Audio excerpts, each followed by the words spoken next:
안녕하십니까? 이 채널은 역사 기록을 바탕으로 한 인물의 선택을 이야기로 풀어냅니다.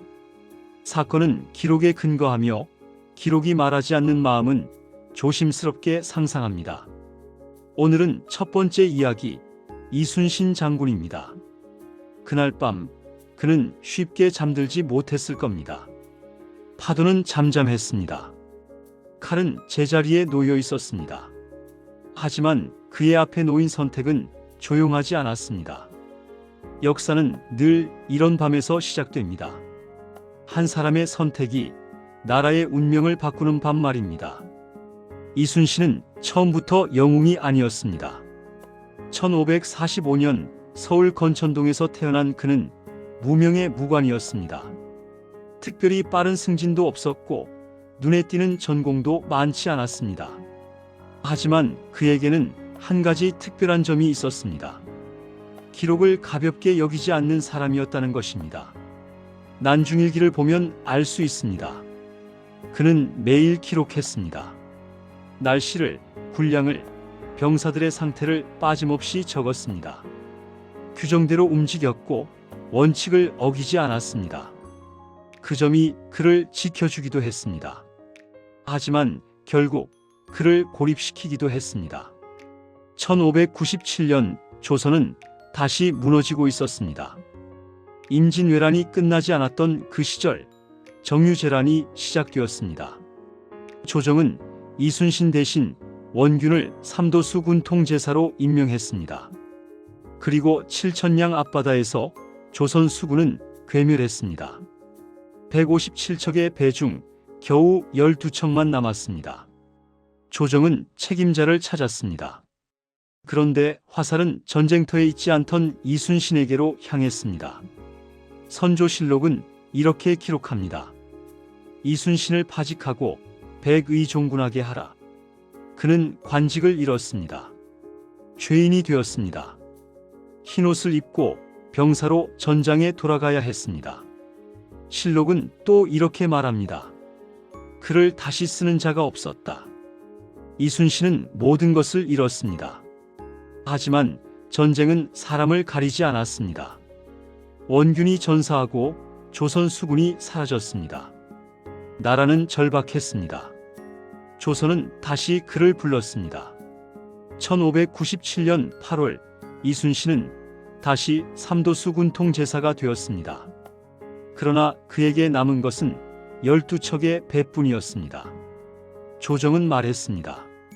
수군을 패하고 육지에서 싸우라. 그러나 이순신은 답했습니다.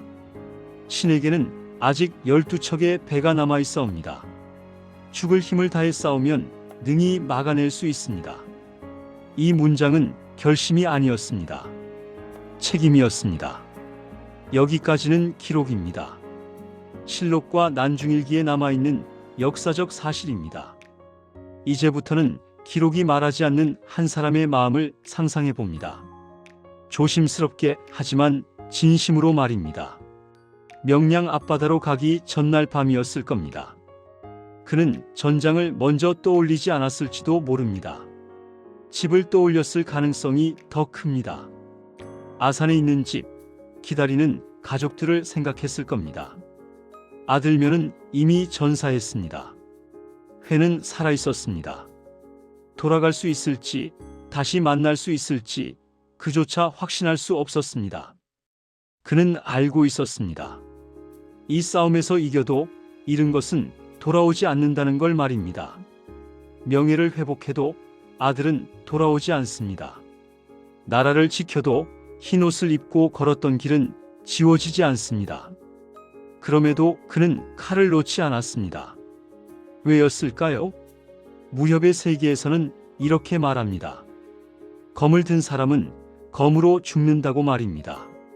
하지만 이순신이 지키려 했던 것은 명예가 아니었습니다. 나라도 왕도 아니었을 겁니다. 그가 지키려 한 것은 자기 자신이었습니다. 원칙을 지키며 살아온 자신, 기록을 남기며 견뎌온 자신을 말입니다. 칼을 놓는 순간 그는 자신을 잃는 것이었습니다. 그래서 싸웠습니다. 이기기 위해서가 아니라 자신을 지키기 위해서 말입니다. 1597년 9월 16일 명량바다였습니다.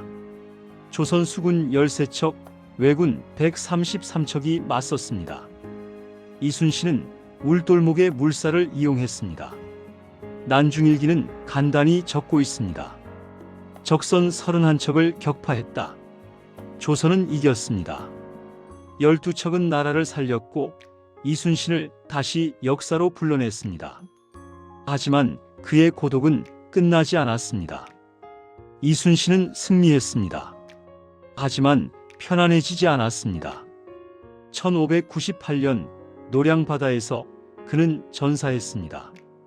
나의 죽음을 적에게 알리지 말라는 말을 남기고 말입니다. 나라를 지켰지만 모든 것을 지키지는 못했습니다. 만약 그날 여러분이 그의 자리에 있었다면 같은 선택을 하셨을까요? 모든 것을 잃고도 칼을 놓지 않을 수 있으셨을까요? 역사는 끝났지만 질문은 지금도 남아 있습니다. 다음 이야기는 칼보다 사상이 강했던 남자 정도전입니다. 구독과 좋아요 부탁드립니다. 감사합니다.